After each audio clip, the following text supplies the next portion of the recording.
فلوج جديد وهنتكلم فيه عن حاجات بتخص الجودة في الطباعة، فبإذن الله أقدر أفيدكم وأقدر أقدم لكم فيديو كويس جدا يفيد كل الناس.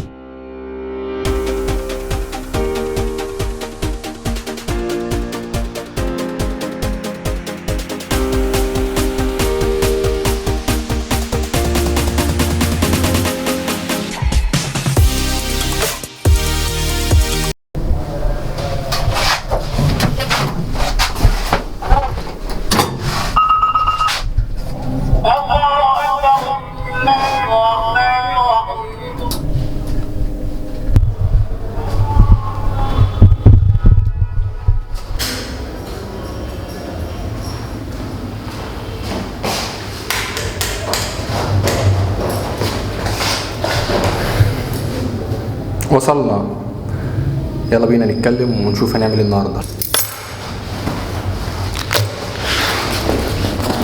انا فين دلوقتي؟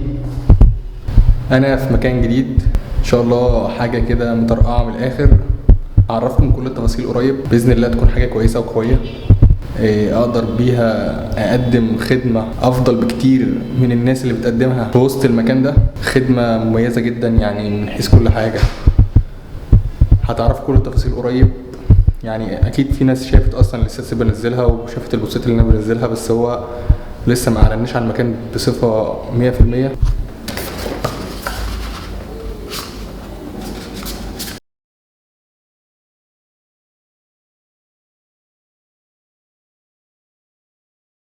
ببقى مبسوط جدا لما عميل يجي يقول لي انا عايز انفذ شغلي واعمله سلوفان مط. يعني ما اقولكوش انا ببقى طاير من الفرحه ان هو بيقول لي سلوفان مط، لان السلوفان المط هو يعني اللي بيدي للشغل رونق كده. يعني مثلا ايه، لما بتروح فرح مثلا بتاع مثلا دكتور ودكتوره، فبتلاقي الدنيا كلها لابسه بدل كده انيقه وحاجات بسيطه كده وفساتين بسيطه، مفيش اي فيها شغل روشنه زي بتاع حمو بيكا والاشكال اللي زي الناس دي. بتتبسط انت، بتحس ان انت نفسيتك مرتاحه. أو كذلك السلوفان المط. السلوفان المط اللي بيبقى على طبقة الحماية اللي موجودة على الكتب والمذكرات والأغلفة وشغل المطبوعات الورقية يعني بصفة عامة، هو بيبقى عامل زي البدلة أو الستايل الكلاسيك اللي هو بتشوفه في الفرح ده. بتبقى حاجة بسيطة جدا يعني، بتريح العين، بتريح الملمس. يعني بتحس ان انت مرتاح كده وانت ماسك الحاجة، وبتلاقي عينك مرتاحة فيها.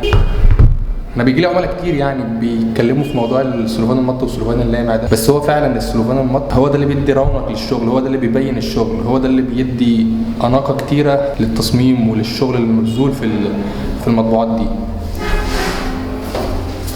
انا مثلا يعني مطبوعاتي كلها سلوفان مط، حاجه بصراحه ما اقدرش استغنى عنها. يعني في اي مطبوعاتي او اي حد زميلي مثلا حد عزيز عليا، اول حاجه بقولها له، يعني مش بقول له اصلا انا هنفذ لك ايه، لا انا بعمل له سلوفان مط على طول. بوري له ده، يعني بقول له لا انا هعمل لك سلوفان مط. يعني انا اللي بحدد، انا اللي بقول له لا الشغل هيبقى كويس في السلوفان المط. لكن ساعات بيجي لي عميل اعرض عليه، طبعا لازم اعرض عليه كل الخامات. يعني ده سلوفان مط، في سلوفان لامع، في سلوفان مط عليه سبوت، في بصمه، في كوفراج، في الحاجات دي كلها، فبعرضها عليه. الاقيه في الاخر جه اختار سلوفان لامع. انا ما ينفعش ان انا اقول له لا انا هعمل لك سلوفان مط، مالكش دعوه، ما تشغلش دماغك. فبقول له لا طب ايه رايك في السلوفان المط؟ الاقيه اصلا مش حابب السلوفان المط. بس انا بعمل الفيديو ده مخصوص عشان لو حد شافه اصلا من العملاء بتوعي يعرف ان السلوفان المط، انا لما بعرض عليك السلوفان المط هو افضل، هو ده اللي بيخلي جوده الشغل كويسه جدا، بيدي اصلا متانه. يعني لو شفت جبت طبقه سلوفان شغل كده متاخد سلوفان لامع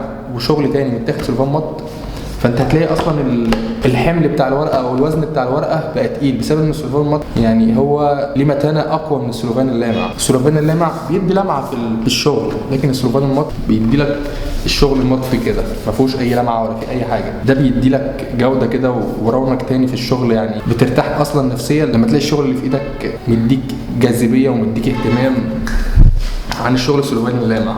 دي الجوده البسيطه اللي انا بتكلم فيها يعني من حيث السلوفان المط والسلوفان اللامع. هضرب لك مثال، مثلا لو شفت اي مطبوعات ورقيه لاي براندات عالميه او اي شركات هتلاقيها سلوفان مط، انا واثق مليون في الميه ان هي هتلاقيها سلوفان مط. مفيش حاجه اسمها سلوفان لامع عندهم، لان المط هو ليه زي ما قلت لك جاذبيه وليه رونق خاص.